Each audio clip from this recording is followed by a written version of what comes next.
Hello everyone, welcome to my channel. నేను మీ మానస.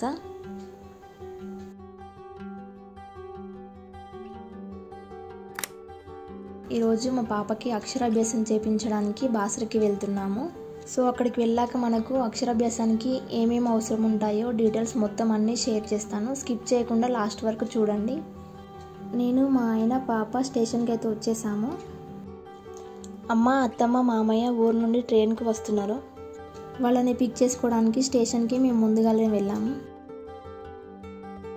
మేము వెళ్ళవలసిన ట్రైన్ పర్బానీ ఎక్స్ప్రెస్ 10:15కి ఉంది. కాకపోతే హాఫ్ అన్ అవర్ లేట్ వచ్చింది. సో ఫైనల్గా ట్రైన్ వచ్చేసింది. సో జర్నీ స్టార్ట్ అయ్యింది. అక్కడికి వెళ్ళడానికి 4 hours పడుతుంది.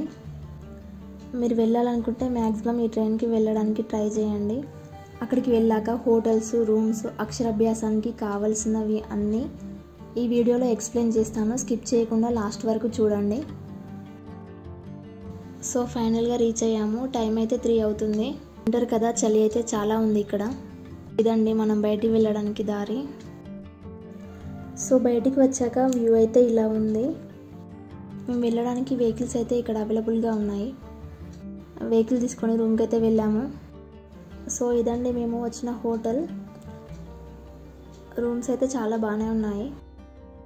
అదండి మేము తీసుకున్న రూమ్ ఎలా ఉందో చూపిస్తాను.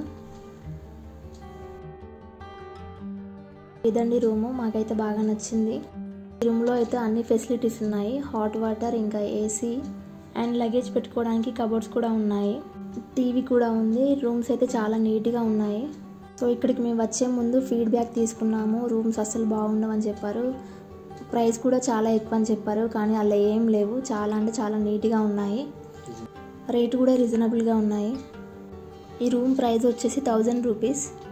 సో ఇక్కడ వచ్చేసి రూమ్స్ అయితే 500 నుంచి 2000 రూపీస్ వరకు ఉన్నాయి. సో మాకైతే 1000 రూపీస్ రూమ్స్ అయితే చాలా నీట్గా ఉంది కాబట్టి ఇదైతే మేము తీసుకున్నాము. పూజకి ఇంకా టైం ఉంది కాబట్టి 2 hours రెస్ట్ తీసుకొని ఫ్రెష్ అప్ అయి స్టార్ట్ అయ్యాము. సో ఫైనల్లీ స్టార్ట్ అయ్యాము. ఈ రూమ్ అయితే మాకు చాలా బాగా నచ్చిందండి. ఇక్కడ మాకైతే ఇంట్లో ఉన్న ఫీలింగ్ కలిగింది. ఎందుకంటే చాలా పీస్ఫుల్గా ఉంది. రోడ్డుకి కూడా డిస్టెన్స్లో ఉంది. సో ఇదండి మేమున్న హోటల్ డే టైంలో వ్యూ. సో మేము వెళ్ళే దారిలోనే పూజకు కావాల్సిన వస్తువులు మొత్తం తీసుకున్నాము. ఏమేమి తీసుకున్నామో చూద్దాం పదండి. టెంపుల్కి కొంచెం దూరంలోనే తీసుకున్నాము. టెంపుల్ దగ్గర ఎక్కువ రేటు ఉంది, అందుకని మేము వెళ్ళే దారిలోనే తీసుకున్నాము. ఇక్కడ వచ్చేసి ఇంకా 3 types ఆఫ్ స్లేట్స్ ఉన్నాయి. ఫస్ట్ వన్ 100 రూపీస్ స్లేట్స్ ఉన్నాయి, 150, ఇంకా 200. 100 రూపీస్ సెట్లో ఇంకా సరస్వతి బొమ్మ రాదు. పసుపు, కుంకుమ, బియ్యము ప్యాకెట్స్లలో ఉంటుంది. సో మేము 200 రూపీస్ సెట్ తీసుకున్నాము. పూజకు కావలసిన పసుపు, కుంకుమ, బియ్యము చిన్న బాక్స్లలో వచ్చాయి. ఒక చిన్న బుక్, చిన్న కండవ వస్తుంది. ఈ పెద్ద స్లేట్ పైన సరస్వతి బొమ్మ ఉంటుంది. అలాగే ఈ స్లేట్తో పాటు ఇంకా 3 స్లేట్స్ వస్తాయి. పూజ అయిపోయినాక ఈ 3 స్లేట్స్ని మా పాపతో పంచిపెట్టాలి. సో వీటితో పాటు 2 బంతిపూల దండలు తీసుకున్నాము. ఒకటి అమ్మవారికి, ఇంకొకటి మా పాప మెడలో వేయడానికి తీసుకున్నాము. వీటితో పాటు ఇంకా 5 రకాల పండ్లు మేము ఇంటి దగ్గర నుండి తెచ్చుకున్నాము. ఫ్రూట్స్ కూడా ఇక్కడ ఉంటాయి, కాకపోతే మేము ఇంటి దగ్గర నుండి తెచ్చుకున్నాము. పూజకు కావలసిన వస్తువులు మళ్ళీ ఒకసారి చెప్తున్నా వినండి. పసుపు, కుంకుమ, బియ్యము, ఒకటి పెద్ద పలక, 3 చిన్న పలకలు, ఒకటి స్లేట్ పెన్సిల్, 2 పూల దండలు, 5 రకాల పండ్లు. ఇవి అయితే ఖచ్చితంగా ఉండవలసినవి. టెంపుల్ ముందు వ్యూ ఇలా ఉంటుంది. ఇదైతే మెయిన్ ఎంట్రన్స్ లోపలికి వెళ్ళడానికి. సో లోపలికైతే వచ్చేసాము. ఇక్కడ టెంపుల్ లోపల కూడా షాప్స్ ఉన్నాయి, కాకపోతే కాస్ట్ ఎక్కువగా ఉంటుంది. మీరైతే మ్యాక్సిమం బయట కొనడానికే ట్రై చేయండి. మేమైతే టెంపుల్కి 7కే వెళ్ళాము. పూజ అయితే 7:30కి స్టార్ట్ అవుతుంది. 7:30కి పూజ కాబట్టి మేము ఒక హాఫ్ అన్ అవర్ కూర్చున్నాము. ఈ లోపు మా ఆయన టికెట్స్ తీసుకురావడానికి వెళ్ళాడు. ఇక్కడ మనకు 2 types టికెట్స్ ఉన్నాయి. ఒకటి 1000 రూపీస్ టికెట్, ఒకటి 150 రూపీస్ టికెట్. మేము 1000 రూపీస్ టికెట్ తీసుకున్నాము. ఇది లోపల గర్భగుడిలో చేపిస్తారు. ఈ టికెట్ తల్లిదండ్రులు 2 మాత్రమే అలో చేస్తారు. ఇంకా లోపల అక్షరాభ్యాసం చేయించడానికి మనతో ఎవరినైనా తీసుకెళ్ళాలనుకుంటే ఈచ్ వన్ 100 రూపీస్ టికెట్ ఉంటుంది ఒకరికి. మాతో అత్తమ్మ, మామయ్య, అమ్మ కూడా ఉన్నారు కాబట్టి 3 టికెట్స్ తీసుకున్నాము. 150 రూపీస్ టికెట్ గర్భగుడిలో కాకుండా బయట హాల్లో చేపిస్తారు. అది కొంచెం గుడికి దూరంగా ఉంటుంది. గుడి లోపలికి వచ్చేసాము. ఇది పూజకు వెళ్ళే దారి. మేము ఫోన్స్ లోపలికి తీసుకెళ్ళాము, కానీ పూజ చేసే సమయంలో వీడియోస్ తీయడానికి అనుమతించలేదు. సో కెమెరాలో ఫోటోలు తీసి వాళ్ళే మనకు కాపీ ఇస్తున్నారు. 1 కాపీ ఈచ్ 100 రూపీస్ తీసుకుంటున్నారు. ఎన్ని కాపీస్ కావాలంటే అన్ని 100s తీసుకుంటున్నారు. సో ఫైనల్గా మా పాప అక్షరాభ్యాసం అయిపోయింది. మొదటి అక్షరం పంతులు గారు ఓం శ్రీ నమ శివాయ అని రాపించడం జరిగింది. పూజ అయిపోయిన తర్వాత లోపల అమ్మవారి దర్శనం చేసుకొని బయటికి వచ్చేసాము. మేము మార్నింగ్ వెళ్ళాము కాబట్టి పబ్లిక్ ఎక్కువగా లేరు. పూజ కూడా తొందరగా అయిపోయింది. చాలామంది ఉంటారు అనుకున్నాము, కానీ మాకైతే పూజ తొందరగా అయిపోయింది. పూజ అయిపోయిన తర్వాత కొద్దిసేపు లోపల కూర్చొని కొన్ని ఫొటోస్ దిగి బయటికి వచ్చేసాము. మా పాప అసలు అయితే నడుస్తుంటే కూడా స్లేట్ అస్సలు వదిలిపెట్టలేదు. నడుచుకుంటూ కూడా అలానే రాస్తుంది. స్లేట్ అయితే అసలు ఎవరికి ఇవ్వలేదు, తనే పట్టుకుంటూ నడిచింది బయటి వరకు. పూజ అయిపోయి బయటికి వచ్చాక రైట్ సైడ్లో ఫొటోస్ ఇస్తారు, అవి తీసుకొని బయటికి వచ్చేసాము. 7:30కి లోపలికి వెళ్ళి 8:30కి బయటికి వచ్చేసాము. మా ఆయన వీడియో తీస్తుంటే మా పాప తన వెనకాలే వెళుతూ ఉంది. రూమ్కు వచ్చి బ్రేక్ఫాస్ట్ చేసి గోదావరి నదికి బయలుదేరాము. టెంపుల్ నుంచి గోదావరి నదికి 1 కిలోమీటర్ ఉంటుంది. సో ఇక్కడ మనం చూస్తున్న షాప్స్ అన్ని టెంపుల్స్ ముందు ఉన్నాయి. అక్షరాభ్యాసం టైమింగ్స్ మార్నింగ్ 7:30 నుంచి ఆఫ్టర్నూన్ 12:30 వరకు, మళ్ళీ 2 నుండి 8:30 వరకు ఉంటుంది. మేమైతే గోదావరి నదికి వచ్చేసామండి. సో ఇదండి గోదావరి నది స్నానఘట్టాలకు మెయిన్ ఎంట్రన్స్. గోదావరిలో బోటింగ్ చేయాలని ఉంది, కానీ ఉందో లేదో వెళ్ళి చూడాలి. అమ్మయ్య, ఫైనల్గా బోటింగ్ అయితే ఉంది. చూడగానే చాలా హ్యాపీగా అనిపించింది. గోదావరి నది ఒడ్డున దీపాలు వెలిగించడానికి 365 ఒత్తులు మరియు నది దీపాలు తీసుకొని గోదావరి నది ఒడ్డుకు వెళ్ళాము. ఇక్కడైతే చాలామంది ఉన్నారు. మేము మార్నింగ్ వెళ్ళడమే బెటర్ అయింది, లేకపోతే మాకు చాలా టైం పట్టేది. చూడండి, ఇక్కడ అందరైతే స్నానాలు చేస్తున్నారు. వాటర్ అయితే చాలా ఉన్నాయి. గోదావరి నది ఒడ్డున ఉన్న శివలింగం ముందు మా ఆయన 365 ఒత్తులు వెలిగించాడు.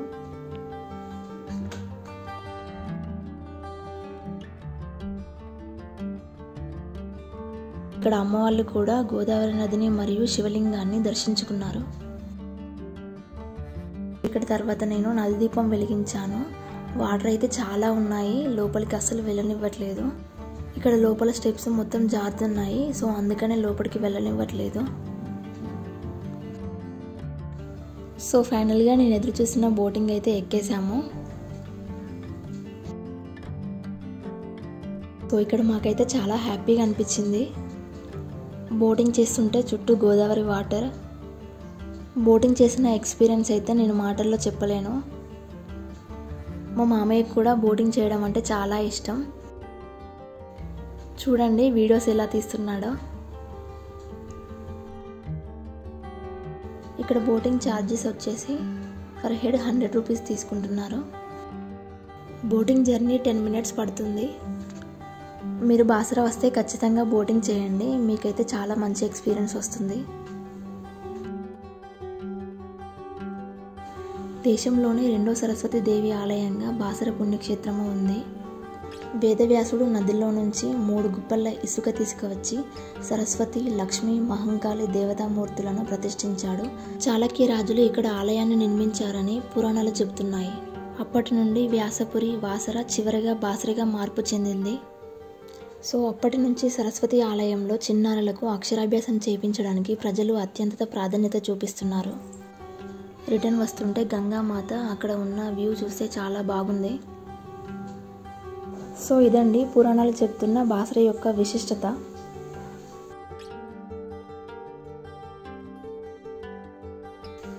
సో ఫైనల్లీ అందరం అయితే గంగామాతను దర్శించుకున్నాము. గంగామాతను దర్శించుకొని త్వరగా రూమ్కి వెళ్ళిపోయాము. ఎందుకంటే అమ్మ వాళ్ళు బాసర నుండి హైదరాబాద్ రావట్లేదు, డైరెక్ట్ ఊరు వెళ్తున్నారు. మేము బాసర నుండి హైదరాబాద్ వెళ్తున్నాము. లేట్ అవుతుంది కాబట్టి వాళ్ళు వెళ్ళేది బస్సుకు, అందుకని ముందే పంపించాము. సో నేను పాప మా ఆయన ట్రైన్కి హైదరాబాద్కి వెళ్తున్నాము. మాకు ట్రైన్ 3:30కి ఉంది. మాకు ఇంకా టైం ఉంది కాబట్టి మేము టెంపుల్ లోపలికి వెళ్ళి అలా కొద్దిసేపు టైం స్పెండ్ చేసాము. సో ఇక్కడ మనకు రూమ్స్ కావాలంటే టెంపుల్కి సంబంధించిన అతిథి గృహాలు కూడా ఉన్నాయి. పర్ డే 800 నుంచి 1500 వరకు ఉన్నాయి. మనకు రూమ్స్ కావాలంటే ఇక్కడ కూడా తీసుకోవచ్చు.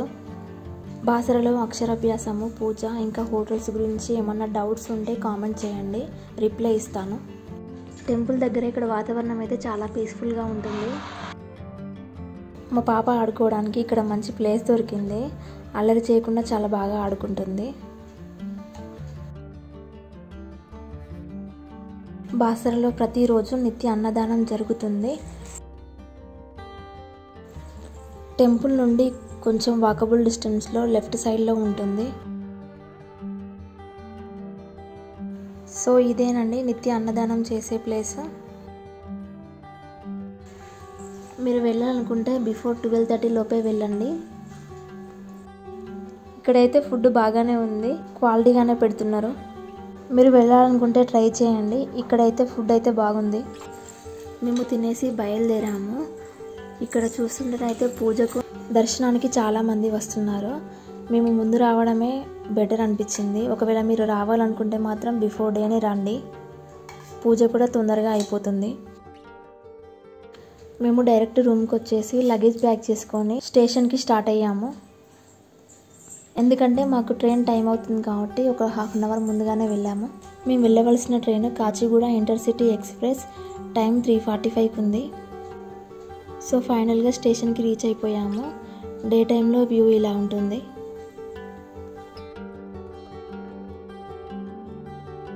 మీరు ఇలా రావాలనుకుంటే ట్రైన్ టైమింగ్స్ చెప్తున్నాను. బిఫోర్ డే నైట్ రావాలనుకుంటే పర్బానీ ఎక్స్ప్రెస్ నైట్ 10:15కి ఉంటుంది. బాసరకి మనము మార్నింగ్ 3 వరకు రీచ్ అవుతాము. సో అలా మనం ముందు రావడం వల్ల పూజ తొందరగా అయిపోతుంది.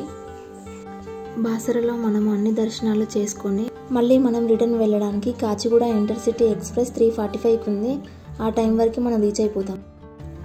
మేము వెళ్ళవలసిన ట్రైన్ 15 మినిట్స్ లేట్గా ఉంది, 4కి వచ్చేసింది. ఫైనల్లీ రిటర్న్ హైదరాబాద్కి స్టార్ట్ అయ్యాము. ట్రైన్లో వస్తుంటే గోదావరి అందాలు అయితే చాలా బాగా కనిపించాయి. ఫైనల్లీ మేము రీచ్ అయ్యేసరికి 7:30 అయింది. ఈ వీడియో మీకు యూస్ఫుల్ అవుతుంది అనుకుంటున్నాను. ఈ ఇన్ఫర్మేషన్ మీకు కావాల్సిన వాళ్ళకు షేర్ చేయండి. ఈ వీడియో మీకు నచ్చితే లైక్ చేయండి. మీకు ఏమైనా డౌట్స్ ఉంటే కామెంట్ చేయండి. అలాగే మరిన్ని వీడియోస్ కోసం నా ఛానల్ని సబ్స్క్రైబ్ చేసుకోండి.